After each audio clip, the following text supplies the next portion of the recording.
अस्सलाम वालेकुम students, welcome to CBEL concept based education learning YouTube channel. मैं हमाद आपका ट्यूटर। जैसा कि आप स्टूडेंट्स को ये पता है, हम इस दफ़ा ADC पार्ट 1 और ADC पार्ट 2, जिसे पहले बीकॉम पार्ट 1 और बीकॉम पार्ट 2 बोला जाता था, इसकी हम इस साल एग्ज़ाम प्रिपरेशन पेपर प्रिपरेशन 2022 करवा रहे हैं। सो काइंडली आप स्टूडेंट्स अगर ज़्यादा से ज़्यादा मार्क्स गेन करना चाहते हैं तो हमारे इस चैनल पर ज्वाइन कर लें। ये चैनल तीनों यूनिवर्सिटीज़ के स्टूडेंट के लिए है, जिसमें पंजाब यूनिवर्सिटी, सरगोदा यूनिवर्सिटी और गुजरात यूनिवर्सिटी के स्टूडेंट्स जो इस साल ADC पार्ट 1 और ADC पार्ट 2 में अपीयर होंगे। आज हम जिस क्लास के बारे में बात करेंगे वो क्लास है ADC पार्ट 2 और उसकी बुक है ऑडिटिंग। मैंने पिछली वीडियो में आपको ऑडिटिंग का क्वेश्चन नंबर 1 करवा दिया है और 2 भी करवा दिया है। आज हम उसका क्वेश्चन नंबर 3 करेंगे। ये question paper point of view से very very very important, 99.9% chances ये होते हैं कि ये तीनों यूनिवर्सिटीज़ के पेपर में लाजमी आता है। और ये क्वेश्चन है आपका स्पेशल ऑडिट के रिलेटेड। देखें, बहुत से बच्चे ये कंफ्यूज होते हैं कि स्पेशल ऑडिट में, क्योंकि आपको पता है 10 से 12 ऑडिट वो डिफरेंट किस्म के पूछ सकता है, तो वो कैसे हम याद करें। तो मैं आपके लिए सिर्फ एक क्वेश्चन लेके आया हूँ, सिर्फ एक क्वेश्चन, जिसमें आप वो मैं अभी आपको बताता हूँ, जिसको आप सिर्फ एक क्वेश्चन को प्रिपेयर करेंगे, आपको जो कुछ मर्जी स्पेशल ऑडिट में वो पूछ ले, जिस मर्जी का पूछ ले, आपने वही पॉइंट्स बस ऐड करने हैं, आपका क्वेश्चन कंप्लीट हो जाएगा। तो चलें अब हम अपने क्वेश्चन की तरफ चलते हैं। देखिए क्वेश्चन हमारे पास है, question number 3, points of special points of audit कौन कौन सा, जिसमें बैंक आ सकता है, आपको इंश्योरेंस कंपनी आ सकता है, टेक्सटाइल मिल आ सकता है, शुगर मिल आ सकता है, आपको न्यूज़पेपर आ सकता है, होटल आ सकता है और सिनेमा आ सकता है।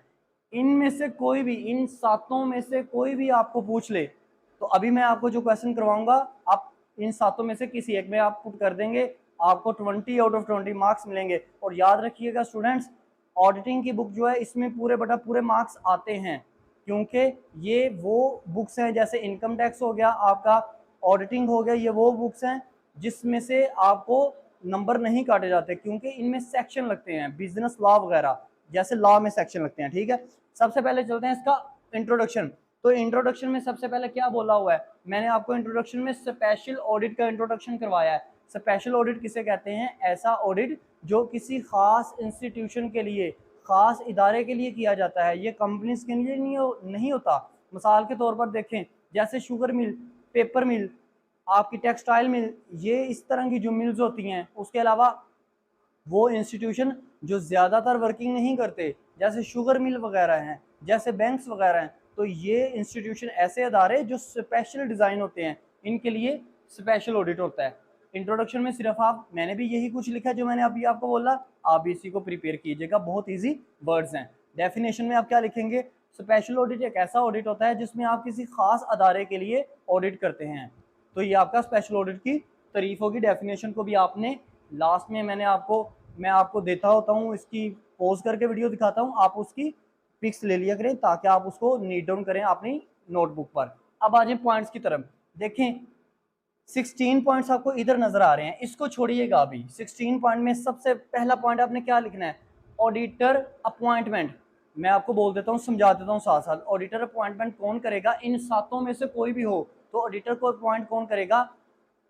कंपनी के मेंबर्स। कहाँ पे? एनुअल जर्नल मीटिंग में, जो साल बाद होती है ना एनुअल जर्नल मीटिंग, उसमें कंपनी के मेंबर्स ये डिसाइड करेंगे कि हमने ऑडिटर को अपॉइंट करना चाहिए। नंबर 2 पॉइंट आपका क्या है? नंबर 2 आपका पॉइंट है स्टडी ऑफ डॉक्यूमेंट। अब ऑडिटर क्या क्या काम करेगा आके? नंबर 1 काम वो ये करेगा, जितने भी डॉक्यूमेंट्स होंगे उनको स्टडी करेगा, गो थ्रू करेगा। नंबर 3 पॉइंट क्या है? Internal control system. कंपनी का इंटरनल कंट्रोल सिस्टम जांचने की कोशिश करेगा। मिसाल के तौर पर वो बैंक में चला गया तो बैंक का इंटरनल कंट्रोल सिस्टम जानने की कोशिश करेगा, उसके अकाउंट डिपार्टमेंट को देखेगा, उसके कैश डिपार्टमेंट को देखेगा, उसके परचेज डिपार्टमेंट को देखेगा, उसके पेमेंट डिपार्टमेंट को देखेगा। ठीक हो गया। नंबर 4 सॉरी आपका पॉइंट क्या है? Business knowledge. तो देखें, अगर आप बैंक के लिए ऑडिटर लेके आ रहे हैं तो आपके ऑडिटर को बैंक का नॉलेज भी होना चाहिए। अगर शुगर मिल के लिए ला रहे हैं तो आपको ऑडिटर को उस चीज़ के बारे में, उस बिजनेस के बारे में नॉलेज भी होना चाहिए। इसमें आप ऐसा लिखेंगे। उसके बाद नंबर 5 आपके पास पॉइंट कौन सा है? नंबर 5 आपके पास है प्लानिंग। देखिए प्लानिंग में क्या करेंगे, अब ऑडिटर कंप्लीट अपनी टीम के साथ बैठ के प्लानिंग करेगा कि मैंने काम कहाँ से शुरू करना है और इसे एंडिंग कहाँ तक लेके जाना है। नंबर 6 आपके पास क्या है, नंबर 6 पॉइंट में आपके पास आता है वर्किंग पेपर। तो ऑडिटर जितने भी काम करेगा वो कहाँ पे करेगा, वर्किंग पेपर के थ्रू करेगा। वो अपनी वो कंपनी को ये बोलेगा, जैसे बैंक वालों को ये बोलेगा कि आपने जहां जहां पे वर्किंग की है वो भी पेपर मुझे दो, और वो खुद भी अपने साथ नोट्स बनाता जाएगा। डन हो गया। नंबर 7, ये बहुत इंपॉर्टेंट पॉइंट है, वॉचिंग एंड वेरिफिकेशन। वॉचिंग का मतलब क्या होता है कि ऑडिटर का आपकी बुक्स ऑफ अकाउंट को चेक करना, जैसे purchase book, cell book, inventory book, ये सारी बुक्स आप बनाते हैं ना लेजर में, याद है जर्नल से लेजर बनता है, तो वो लेजर में जितनी भी बुक्स बनती हैं उनको गो थ्रू करना वॉचिंग का अमल कहलाता है। वॉचिंग के रिलेटेड मैं आपको वीडियो दूंगा, आप उस वीडियो को बड़े ध्यान से आपने देखना है, इसमें से भी क्वेश्चन आपको मस्ट आता है। वेरिफिकेशन, वेरिफिकेशन में आपको ये जब वो बैलेंस शीट की करता है, वेरीफाई करता है, बैलेंस शीट में ये देखता है आया कि ये जो बैंक ने अपने एसेट और लायबिलिटी सेम करके मुझे दिखा दी है, ये वाकई सेम है कि इसने मुझे वैसे ही दिखा दी है सेम करके, ताकि पब्लिक का कॉन्फिडेंस गेन कर ले। नंबर 8 पे क्या, इन्वेस्टमेंट। ऑडिटर ये देखेगा कि मैं जिस कंपनी का, मैं जिस पर्टिकुलर बिजनेस का कर रहा हूँ ऑडिट, क्या उसमें इन्वेस्टमेंट कितनी आ रही है, वो इन्वेस्टमेंट को गो थ्रू करेगा। नंबर 9 पे क्या आ जाएगा, कंप्यूटर इंफॉर्मेशन सिस्टम। नंबर 9 पे वो ये करेगा कि आपका जितना भी कंपनी का सिस्टम है, बिजनेस का सिस्टम है, कंप्यूटर पे जो मौजूद है उसके सिस्टम को गो थ्रू करेगा कि आपने कंप्यूटर पे कैसे कैसे ट्रांजेक्शन किए हैं। नंबर 10 पे आपके पास क्या आ जाएगा, एम्प्लॉयज बेनिफिट। एम्प्लॉयज बेनिफिट में ये आप जिस बिजनेस का ऑडिटर कर रहा है ऑडिट, उस बिजनेस में जो एम्प्लॉयज हैं उनको बिजनेस क्या क्या कितना कितना बेनिफिट्स दे रहे हैं, कितने कितने पैसे दे रहे हैं, कितनी कितनी सैलरी दे रहे हैं, क्या क्या मुनाफे देते हैं, उसको भी देखना जरूरी होता है, क्योंकि अपने रिलेटिव्स को भी तो वो दे सकते हैं ना। Number 11, related party transaction. देखिए रिलेटेड पार्टी ट्रांजैक्शन से क्या मुराद है कि फर्ज करें बैंक ने जो ट्रांजैक्शन करता है, बीआरएस याद है ना आपको, आपने पार्ट 1 में बीआरएस पढ़ा है, तो वो जो ट्रांजैक्शन कर रहा है उस ट्रांजैक्शन को देखना है क्या आया कि ये दुरुस्त कर रहा है या अपने पास से लिखी जा रहा है अंदर में। नंबर 12 पे देखें, फ्रॉड एंड एरर। इसको एरर एंड फ्रॉड भी बोल सकते हैं, तो आपको पता ही कि ये तो ऑडिटर का मस्ट काम है, उसने एरर और फ्रॉड देखने ही होते हैं, डिटेक्ट करने होते हैं। नंबर 13 पे देख लें, नंबर 13 पे वो ये एक minutes of meeting. Minutes of meeting का ये मतलब है कि देखिए कंपनी एनुअल जर्नल मीटिंग करती है ना, उसके मिनट्स उठाने। मिनट्स ऑफ मीटिंग का मतलब ये होता है कि मीटिंग के अंदर जो जो चीज़ें डिस्कशन में आई हैं ना वो देखनी है, उसको गो थ्रू करना है। नंबर 14 पे देखें, नंबर 14 पे आपको आ जाता है एक्सपेंडिचर। तो कंपनी वो खास बिजनेस ने जितने जितने खर्चे किए हैं पूरा साल, वो खर्चों की डिटेल उसने मांगनी है, उसको गो थ्रू करना है। नंबर 15 पे देखें, उशर एंड ज़कात। देखें उशर को शायद आप लोग ना समझते हो, ज़कात को समझते हैं, मैं उशर बता देता हूँ। ज़कात का मतलब यह है कि वो खास बिजनेस ने जिसका ऑडिटर ऑडिट करने के लिए आया है, वो बिजनेस ने ज़कात कितनी दी है। ये तो नहीं ज़कात ज़्यादा शो करवा दिया ताकि हमारी मतलब ऑडिटर समझे कि भाई कहीं ना कहीं से सेटलमेंट कर लें पैसे की, समझा करें ऑडिटर। वो समझता है इन चीज़ों को कि ये कंपनी के मैनेजर जो है, मैनेजमेंट है, ये क्या क्या कर सकते हैं काम। उशर का मतलब क्या है, ये देखिए उशर आमतौर पर ना यूज़ होता है, ये जो लोग खेती बाड़ी का काम करते हैं ना, ये देते हैं अपनी ज़मीनों पे उशर देते हैं, जो पर एकड़ के हिसाब से उशर होता है। तो ये भी फर्ज करें जैसे शुगर मिल रहा है तो और टेक्सटाइल मिल रहा है, तो इन्होंने पर एकड़ के हिसाब से अपनी उशर दी होती है। अब ये उशर ज़कात सेम चीज़ है, लेकिन उस ज़कात ये है कि ज़कात हम वैसे डिटेक्ट करवाते हैं कि पर इंडिविजुअल कितनी बनती है, उशर हम अपनी ज़मीनों पे देते हैं, एकड़ के बना पे देते हैं कि पर एकड़ कितनी उशर लगती है, ये इस्लाम में उशर जायज़ है। अच्छा उसके बाद देखें नंबर 16 आपके पास लास्ट वन, ऑडिट रिपोर्ट। और ऑडिट रिपोर्ट, जी बिल्कुल, ऑडिट रिपोर्ट में क्या, जो आपके पास अभी अभी ऑडिट करने के लिए ऑडिटर आया, उसने प्रीवियस ऑडिटर्स की रिपोर्ट देखनी है, तो उन्होंने हमें ऑडिटर की रिपोर्ट क्या क्या दी थी, वो देखेगा कि हाँ पिछले साल इनकी क्या वर्किंग थी। फर्ज करें अगर पिछले 2 साल एक कंपनी मुनाफा नहीं कमा रही, लॉस कमा रही है, तो इस दफ़ा उसे अचानक इतना ज़्यादा बड़ा प्रॉफिट हो जाता है, तो ऑडिटर ये देखता है हाँ यार इन्होंने कोई ना कोई गड़बड़ लाजमी की है। क्यों, क्योंकि इनको पिछले 3-4 साल से तो प्रॉफिट हो ही नहीं था रहा, तो ये चीज़ें उसने देखनी होती हैं। अब ये तो थे मेन पॉइंट्स, देखें ये थे मेन पॉइंट्स, ये 16 के 16 पॉइंट्स ऐसे हैं जो आपने सातों की सातों में लिखने हैं। मैं क्या कह रहा हूँ, ये 16 के 16 पॉइंट्स ऐसे हैं जो आपने इन सातों में लिखने हैं। इन सातों में से कोई भी आ जाए, बैंक आ जाए, इंश्योरेंस आ जाए, टैक्सर आ जाए, शुगर आ जाए, आपके पास सिनेमा आ जाए, होटल आ जाए, न्यूज़पेपर आ जाए, कुछ भी आ जाए, 16 के 16 लिखने हैं। अब आ जाते हैं बैंक पे। बैंक में मैंने दिए 4, नंबर 1 आपके पास आ गया लोन। तो ऑडिटर ने क्या देखना होता है कि बैंक ने लोन कितना दिया है, क्या ये तो नहीं ना बता रहे कि हमने लोन बहुत ज्यादा दिया है। फर्ज करें एक ऑडिटर बैंक में आ गया उसका ऑडिट करने के लिए। नंबर 2 पे देखें फिक्स एसेट, बैंक के फिक्स एसेट कितने हैं उसको उसने स्टडी करना होता है, गो थ्रू करना होता है। नंबर 3 पे डिपॉजिट, मतलब बैंक में इनकम कितनी को आ रही है, कैश कितना को आ रहा है, वो देखना होता है। नंबर 4 पे देखें फाइनेंशियल स्टेटमेंट। आपको पता ही है फाइनेंशियल स्टेटमेंट मैंने पहले बोला था 5 तरह की होती हैं, लेकिन आप लोग बीकॉम के लेवल पे 2 तरह की पढ़ते हो। वो क्या है, इनकम स्टेटमेंट और बैलेंस शीट। डन। तो उनको भी गो थ्रू करना होता है। बैंक में आपने हमेशा ये 4 करने हैं, याद रखें। फर्ज करें वो आपको कहता है स्पेशल ऑडिट करो बैंक के, बात को ध्यान से सुनिएगा, वो आपको कहता है स्पेशल ऑडिट करो बैंक का, तो कैसे करोगे, पहले बैंक के ये 4 पॉइंट लिखना, फिर 16 पॉइंट लिख देना, 20 पॉइंट काफी हैं, 20 पॉइंट काफी हैं। लेकिन पहले याद रखना बैंक के 4 लिखने हैं, पहले बैंक के 4 लिखने हैं, फिर ये 16 लिखने हैं। 16 को ना पहले लिखिएगा, क्योंकि मेरी तरतीब से चलें, मैं जो सोच के आपको बता रहा हूँ ठीक बता रहा हूँ। आपने पहले 4 बैंक के लिखने हैं। अब आ जाए इंश्योरेंस कंपनी का, फर्ज करें वो दे देता है, तो उसमें भी आपने पहले इंश्योरेंस कंपनी के 4 लिखने हैं, फिर ये 16 लिखने हैं। नंबर 1 पे चलते हैं इंश्योरेंस कंपनी का।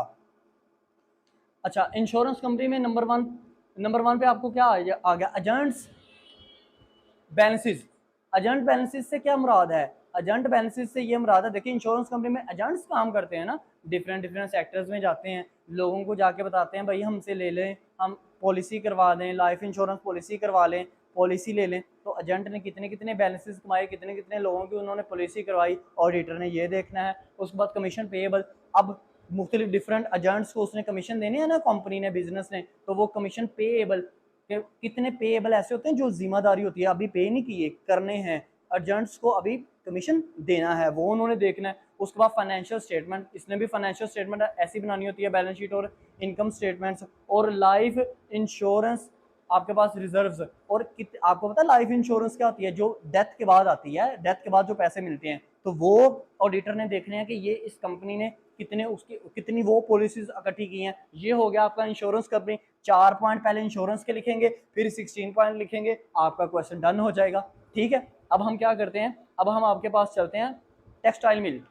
देखें अब टेक्सटाइल मिल में भी मैंने 4 दिए हैं। टेक्सटाइल मिल में सबसे पहले क्या आ गया, कॉटन परचेज। आपका पता टेक्सटाइल में क्या बनता है, कपड़ा वगैरह बनता है ना, तो सबसे पहले कॉटन परचेज कितना किया है, कितनी रुई खरीदी है, ऑडिटर ये देखेगा। नंबर 2 पे आए सेल, कितने की सेल कर दी, अब कपड़ा बना के कितना सेल किया। ठीक है, नंबर 3 पे देखें आपका एक्सपोर्ट कोटा। एक्सपोर्ट से मुराद होता है बाहर चीजें भेजना। अब कपड़ा बना के, कॉटन से कपड़ा बना के उस टेक्सटाइल मिल ने बाहर कितनी चीजें भेजी हैं, बाहर कितना मटेरियल भेजा है, बाहर कितना फिनिश गुड्स बाहर भेज दी है, उसको वो एक्सपोर्ट कोटा में आएगी, वो उसको चेक करनी होती है। नंबर 4 पे आपका क्या आ गया, फिक्स एसेट। उसमें नंबर 4 पे फिक्स एसेट में उसने ये देखना होता है कि आपके कंपनी के फिक्स एसेट कितने हैं।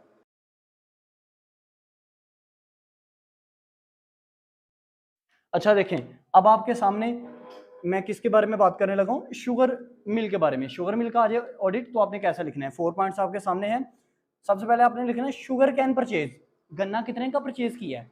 सबसे पहले ऑडिटर ने ये देखना है कि आपने गन्ना कितने का परचेज किया, इसमें आप ये लिखेंगे। अच्छा, उसके बाद देखिएगा sport price of sugar cane. अच्छा, स्पोर्ट प्राइस का ये मतलब होता है, कंफ्यूज ना होइएगा, वो आमदनी जितने पे एक गन्ना, जितने पे पर एकड़ गन्ना जो है, वो जो हुकूमत ने स्पोर्ट प्राइस फिक्स कर दिया। जैसे हुकूमत ने कहा है कि 128 रुपये मन जो गन्ना है वो हमने फिक्स कर दिया, जिस बंदे ने खरीदना है 128 पे मन जाके खरीदना है, इसको कहते हैं स्पोर्ट प्राइस, जो गवर्नमेंट ने फिक्स की होती है। उसके बाद देखिएगा number 3 transportation charges. Transportation charges का ये मतलब है, ऑडिटर ने ये देखना है कि जो गन्ना है वो जब जा रहा है तो खर्चे कितने आ रहे हैं, ट्रांसपोर्टेशन के खर्चे कितने आ रहे हैं, चार्जेस कितने लग रहे हैं, उसको ऑडिटर ने अपने माइंड में रखना है। उसके बाद फिक्स एसेट, तो आपको पता है फिक्स एसेट तो पीछे से आ रहा है। अगर आप फिक्स एसेट को देखें ना, तो ये अब आपका चलता जाएगा। इसका मतलब 17 पॉइंट्स ऐसे हो गए जो आपको याद करने पड़ेंगे, जो सब में इंक्लूडेड होंगे। अब आ जाइएगा इसके बाद, अच्छा जब आप शुगर मिल का लिखेंगे तो सबसे पहले ये 4 पॉइंट, फिर उसके बाद 16 पॉइंट, सबसे पहले ये 4 पॉइंट, फिर 16 पॉइंट, बार बार बोल रहा हूँ क्योंकि आपके माइंड में फिट हो जाए। अब उसके बाद क्या आएगा, होटल। होटल में सबसे पहले देखिएगा रूम रेंट इनकम। ऑडिटर ये देखेगा होटल का ऑडिट करते वक्त कि पर रूम की क्या इनकम है, पर रूम का रेंट क्या है। नंबर 2, रूम रेंट इनकम के बाद, वो ये देखेगा कि परचेजेस क्या हैं, उन्होंने परचेजेस कितनी की हैं, परचेजेज मीन्स कि होटल ने परचेजेज कितनी की हैं, कितनी चीज़ें परचेज की हैं, मतलब वो होटल में खाना वगैरह बनता है ना, तो वो जो मटेरियल लेके आ रहे हैं खाने वगैरह के इंग्रेडिएंट्स लेके आ रहे हैं वो कितने के परचेज किए हैं। बार इनकम से मुराद है ये जो शराब वगैरह इस तरह की जो कैसीनो वगैरह की इनकम होती है ना, उसको बार इनकम बोलते हैं। तो वो कितनी कलेक्ट हुई है, इसको होटल को ऑडिटर ये देखेगा। और फिक्स एसेट एंड पे आपको पता है तो ऑडिटर देखेगा कि पूरे होटल में फिक्स एसेट कितने के हैं। पहले 4 इसको लिखेंगे, फिर वो 16 को। अब उसके बाद आइएगा न्यूज़पेपर में। न्यूज़पेपर सबसे पहले क्या आएगा, न्यूज़पेपर सर्कुलेशन। इसका मतलब ये है कि न्यूज़पेपर कितना सर्कुलेट कर रहा है, एक दिन में न्यूज़पेपर कितना जा रहा है आम आवाम के पास, पब्लिक के पास एक दिन में न्यूज़पेपर कितनी सर्कुलेट हो रहा है, कितनी कितनी कॉपियों वो छापते हैं जो लोगों के पास जाता है। उसके बाद देखिएगा अनसोल्ड न्यूज़पेपर, और उसमें कितने ऐसा है जो सोल्ड नहीं होता, जो बिकता नहीं है। परचेज ऑफ पेपर, कितने का पेपर डेली जो है वो न्यूज़पेपर वाले जो चैनल वाले हैं या जंग जियो जंग समझते हैं ना आप, नवाई वक्त वगैरह, वो कितने का पेपर परचेज करते हैं। और फिक्स एसेट आपको बताइए सेम है, वो फिक्स एसेट देखेंगे, पहले इन चारों को लिखेंगे फिर 16 को। और लास्ट वन देखिएगा आप अपना सिनेमा। सिनेमा सबसे पहले होगा सेल ऑफ टिकट्स, कि सिनेमा जो है वो अपनी टिकटें कितने की बेचता है। अगर सिनेमा का ऑडिट करने के लिए ऑडिटर जा रहा है तो नंबर 2 पे देखेगा एडवर्टाइजिंग इनकम। और जब सिनेमा वाले अपनी मूवी की या ड्रामा वगैरह की एडवर्टाइजिंग करते हैं, एडवर्टीजमेंट करते हैं, तो वहां से उसको कितनी इनकम जनरेट होती है उसका ऑडिट करेगा। नंबर 3 पे इंटेंजिबल एसेट, देखें एडवर्टाइजिंग में ज्यादातर इंटेंजिबल एसेट्स होते हैं ना, वो प्रोजेक्टर वगैरह। आप मैंने यहाँ पे इंटेंजिबल एसेट समझाना जरूरी है क्योंकि पीछे आपको किसी में भी इंटेंजिबल एसेट नहीं आया। तो वो प्रोजेक्टर वगैरह स्क्रीन लगी होती है, स्क्रीन को हम ऐसे छू तो नहीं ना सकते, तो वो इंटेंजिबल एसेट्स वगैरह, कॉपीराइट्स वगैरह, ये बड़ी डिटेल की एक चीज़ें हैं, ठीक है ना। कभी वक्त मिला तो मैं आपको बताऊंगा कॉपीराइट्स वगैरह ये क्या चीज़ें होती हैं, ठीक है। तो ये वो देखेगा ऑडिटर, इसको चेक करेगा तो कि इंटेंजिबल एसेट इसकी कितनी अमाउंट के हैं। और फिक्स एसेट आपको पता है एंड पे वो सामने देख रहा है। ये आपका एक फुल फ्लेज क्वेश्चन हो गया। मैंने एक क्वेश्चन दिया, ये एक क्वेश्चन को याद करें, आपका पेपर में मस्ट क्वेश्चन है। मैंने आपको बताया 99.9% तीनों यूनिवर्सिटीज के स्टूडेंट को आता है। देखिए मैंने अपनी जिम्मेदारी पूरी कर दी, मैंने अपना फर्ज पूरा कर दिया। अगर आप इसको देखते हैं या नहीं देखते, ये अब आप पे डिपेंड करता है। अपना ख्याल रखिएगा, अपने इस चैनल का भी ख्याल रखिएगा। तब तक के लिए अल्लाह हाफिज़।